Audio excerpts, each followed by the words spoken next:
Hello, welcome back to the Road to Episode 8, my ongoing series where I chart the road to the release of Star Wars Episode 8 in December 2017, and there's a hell of a lot of stuff to catch up on. I'm going to have to split this up over a few videos, but the main thing to say right now in terms of current news, which most of this won't be, but the current news is that they have wrapped shooting in Ireland. They've been making the film Episode 8 in Ireland in various locations around the country for the past few weeks now. And there's even been a big kind of leak of a potential scene that would take place on perhaps the location that we see at the end of The Force Awakens, the planet that Luke and Rey are on. There's been a big rumour and description of this epic scene, which I'm not even going to go into, because for me, again, I don't want to talk about spoilers too much. And this could be a potential spoiler to some people, so I'm not going to go into it. I'll just say that if you've read it, you know what I'm talking about. It sounds pretty fucking cool, but we'll see what happens. I haven't been looking too much into the set pictures, you know. I'll kind of scroll through them, but I won't really look at them properly. It depends what it is. And one of the things that I have no problem looking at is this. This is a really cool picture. There's been quite a few of them actually taken of the Millennium Falcon. They built a, well, not a complete scale model of the Falcon, obviously. As you can see, that is its complete form as they used it in the shooting. So they kind of just built the bottom half of it for real. And it just looks amazing, like with the, you know, the sea in the background and stuff. It just looks so like impractical to build a massive like half Falcon stage set thingy like on that kind of cliff face almost, just looking out into the sea. I mean, it looks fantastic, but you just think you could do that digital and it would probably cost a lot less.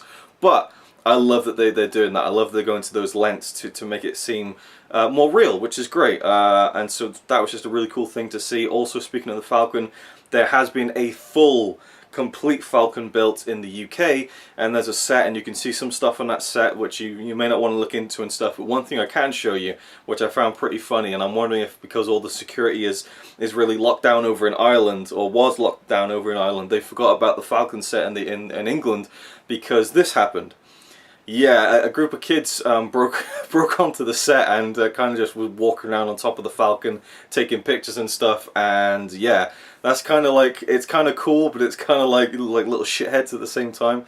But I don't know, it's kind of fun, I think. But still, you know, I'd like to hope that they weren't really, you know, scuffing up the hard work that went into building that thing by walking around the top of it. I'm sure it wasn't built to kind of withstand that kind of stuff. So hopefully they didn't damage the Falcon in any way, but either way, it's still cool to see those kinds of images. One thing I wanted to talk about was there is a huge script leak. Well, not a script, but kind of a summary of the whole film. And I was so, you know, again, I want to avoid stuff, but I couldn't help myself when I looked at it. But I can tell you about it. Do you know why?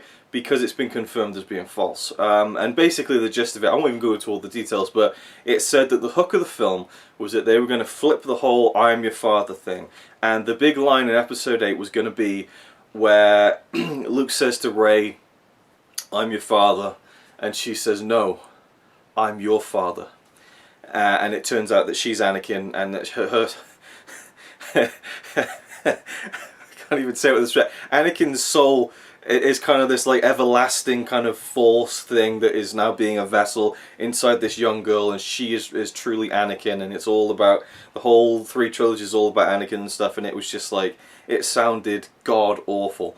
Now Pablo Hidalgo, who is a guy who is in charge of the continuity of the story of Star Wars across the movies, the books, the comics, the TV shows, from here on out, he is frequently fielding questions on Twitter and kind of confirming, denying things, and he said about this, it's garbage, but don't get used to me fielding such posts in the future, because I'm sure one day something legit will show up, which is a very good point. You know, what if it was something legit? And he's obviously not going to say, yeah, it's real, but you know, it's kind of, it's muddy waters, I guess. And what I found funny about that was the director of Episode 8, Rian Johnson, replied to that tweet saying, for the record, the New York Times could print a rumour that the opening crawl of the film will be yellow, and I wouldn't confirm or deny it. So, kind of poking a bit of fun at that there, and yeah, that whole rumour, and then the, you know, the leak that Anakin is, or Rey is Anakin, was just, it's just complete garbage to me. And again, that's what Pablo Hidalgo said. Literally, it's garbage.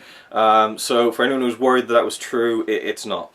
I think they would be taking a huge gamble to go for a story point that was that out there.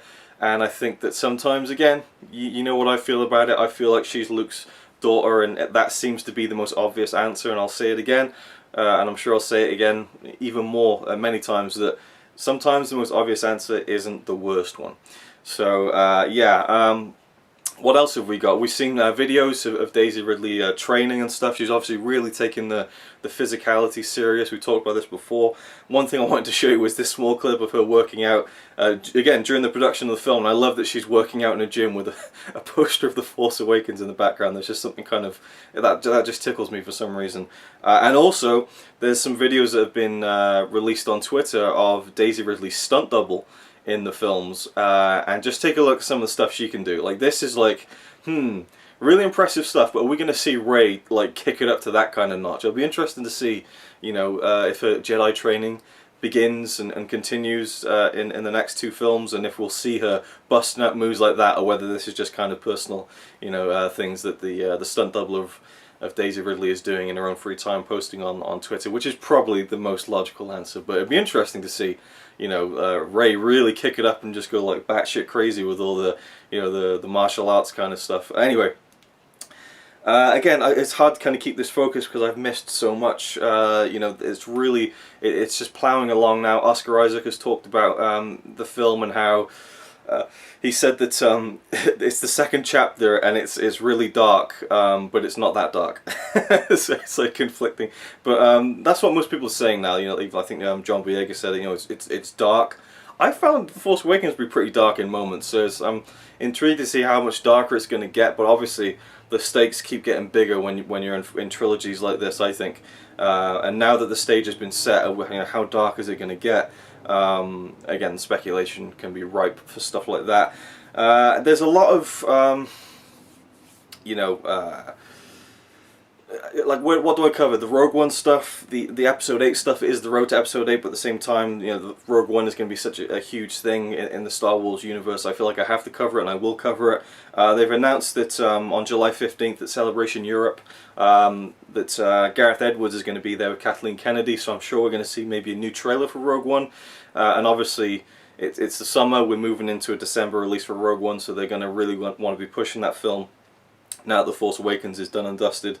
So I'm excited to see where they go with Rogue One in terms of the promotion and stuff, and I've got a whole video of my thoughts on Rogue One, which will be coming up next. I keep saying what's coming up next, and that kind of changes around stuff, but I guarantee you the next video will be a Rogue One dedicated video.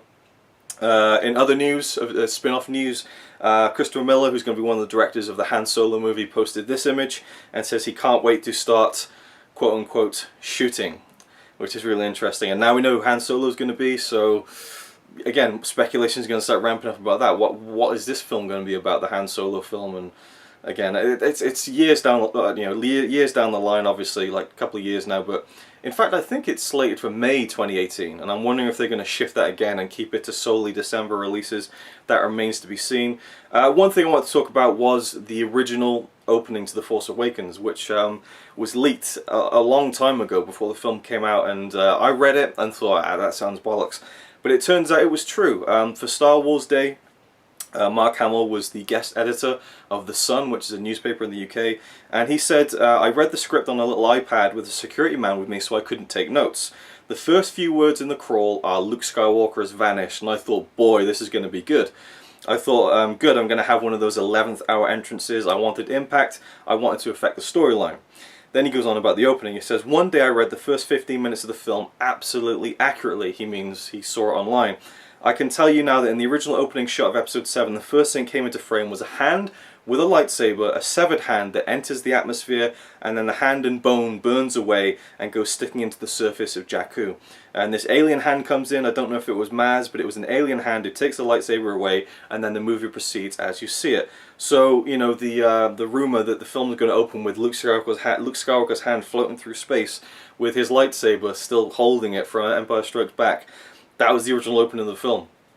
Like, I just think it's a silly idea. I'm glad they didn't go with it because, you know, how does the hand with the lightsaber end up leaving the atmosphere of Bespin, of Cloud City, and end up floating across the galaxy in only 30 years? It makes no sense, you know. People complained about how Luke's lightsaber or Anakin's lightsaber came into The Force Awakens. Why did Maz Kanata have that lightsaber? Like, she very conveniently says, that's a good question for another time, you know? Just kind of like, anyone who's asking, it's just like, well, there is a story, but we're just not going to tell you. For me, I can fill in the blanks so easily. I've said this before. You know, the lightsaber was found in the bowels of Cloud City. Someone, you know, sold it off to someone. It passes, you know, to all the black markets and stuff, and it ends up in Maz Kanata's castle, where a lot of dodgy people deal with all sorts of stuff, no doubt. So that makes sense to me a lot more than this opening of the film does. So I'm glad they didn't go with that. Also, if you remember when the trailer first came out, there was that shot of Han and Finn and Rey and BB-8 walking towards Maz Kanata's castle, and there was the flags. And one of them was Anakin's pod racing flag from Episode 1. And I was looking for it when I watched the film on Blu-ray, and I couldn't see it, and I thought, huh, I could see it in the trailer, but I couldn't see it when the Blu-ray was out. So I thought, am I just not seeing it? You know, surely with the Blu-ray I can see all the details and stuff like that. But it turns out they took it out of the film. It was in the trailer, but they took it out. And J.J. Abrams said that he just kind of, he doesn't want to be too about pod races. I'd rather come up with other stuff. So I don't know if whether he put that in there, whether it was one of the digital effects artists who put that in there, and then he just said, whoa, whoa, whoa, let's take that out. Let's not be too associated with the prequel. So that was interesting that they took that out, because I was kind of like, you know, and I was looking for it and it wasn't there anymore. But that happens all the time in films. They have things in the trailers that aren't there in the film, different shots, different angles. I mean, there's that shot of Kylo Ren igniting his lightsaber in the forest. We never see that in the film. It's just like the trailer shot. Yeah, is there anything else that he has to say about it, really? No, not really. I don't know if I've mentioned this. I might have already done it. I'm not too sure. But they have confirmed that Maz Kanata will be in Episode 8. There was some kind of set picture of like her, you know, like the digital rendering of her face, I think. So I can't even remember where that picture was, but it's definitely there. So she's in the film, and I was wondering whether they were going to bring Maz into Episode 8, or whether she was going to be just a character who pops up in The Force Awakens and then we never hear from her again. So I'm interested to see where her character goes. And also, just a tiny random bit of information, the song in Maz's castle, like not the Cantina song, but the Maz's castle watering hole song, is now available on iTunes. It wasn't obviously a part of the score, the soundtrack. John Williams had nothing to do with it. J.J. Abrams actually performs on it as well. So they finally released that, and I kind of like it. I think it's a cool little tune, and that's about it for now. So next time I'll be talking about Rogue One and a certain potential cameo in Episode 8 from a fairly high-profile actor, much like Daniel Craig in Force Awakens. Hello, kind of just came in from work. And that's about it, and I'll see you in the next one.